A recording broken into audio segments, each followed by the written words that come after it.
Hello guys, आज के हम इस टॉपिक में डिस्कस करेंगे कि किस तरीके से आप जो है ना कंडीशनल जो है ना स्टेटमेंट का इस्तेमाल कर सकते हो किसी भी टेबल में। तो मैंने यहाँ पे तो फिलहाल स्टूडेंट नेम और जो है ना इसके रिकॉर्ड का टेबल पिक किया। रिकॉर्ड मतलब नंबर्स का।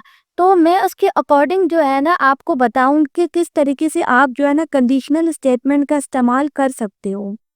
तो इसको करने के लिए आपको सबसे पहले जाना पड़ेगा कीबोर्ड पे और आपको इक्वल टू का साइन प्रेस करना है। उसके बाद आपको इफ लिखना है और उसके बाद आपको ब्रैकेट डाल देनी है। तो ये जो है ना आपसे जो है ना लॉजिकल टेस्ट पूछ रहा है।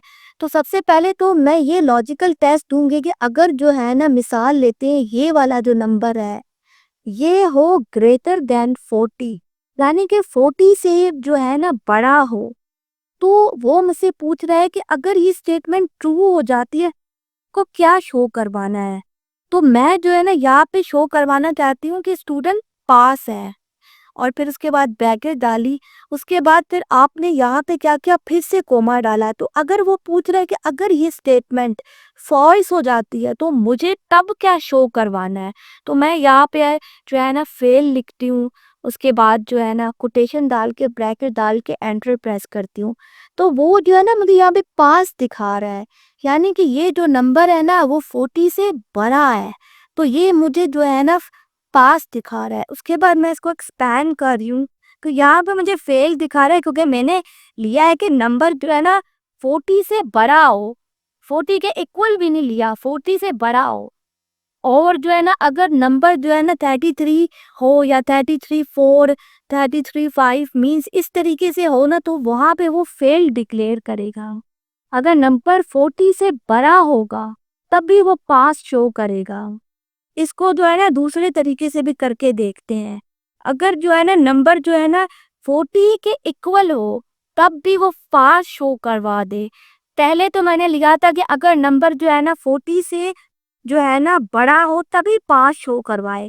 अब मैं कह रही हूँ कि 40 के अगर इक्वल भी हो ना तब भी जो है ना वो पास शो करवा दे। तो वो मैं आपको करके दिखाती हूँ कि किस तरीके से जो है ना आप कर सकते हो। तो उसके लिए आपको इक्वल टू का साइन डालना है, उसके बाद इफ लिखो, उसके बाद ब्रैकेट डालो, उसके बाद लॉजिकल टेस्ट दो, यानी कि यहाँ पे मैं डाल रही हूँ कि अगर नंबर जो है ना ग्रेटर ग्रेटर देन और इक्वल टू 40 हुआ ना तो जो है ना यहाँ पे उसको पास कर दे। उसके बाद कोमा डालूंगी, उसके बाद जो है ना फेल लिखूंगी, उसके बाद ब्रैकेट डालूंगी, उसके बाद क्लोज करके एंटर प्रेस करूंगी। तो वो जो है ना मुझे पास शो कर रहा है क्योंकि नंबर जो है वो ग्रेटर है।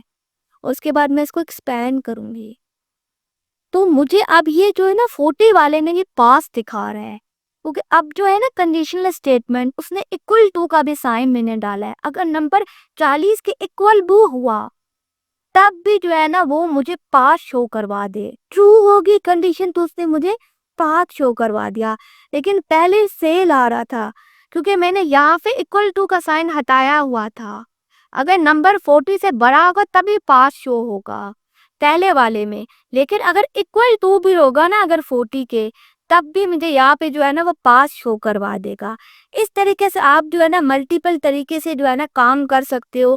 एम्प्लॉय रिकॉर्ड में भी कर सकते हो कि अगर सैलरी जो है ग्रेटर देन हो तो फिर जो है ना इसको इस डिपार्टमेंट में डाल दो, एंड ऑल दैट। मतलब अपनी मर्जी से आप जो है ना डिफरेंट तरीके से ट्राई कर सकते हो। ये तो मैंने आपको मिसाल दी है क्योंकि मिसाल क्या है ना स्टूडेंट रिकॉर्ड में जो है ना शामिल थी, तो मैंने आपके साथ डिस्कस की। आप इसको मजीद तरीके से अप्लाई कर सकते हो डिफरेंट जगह पे।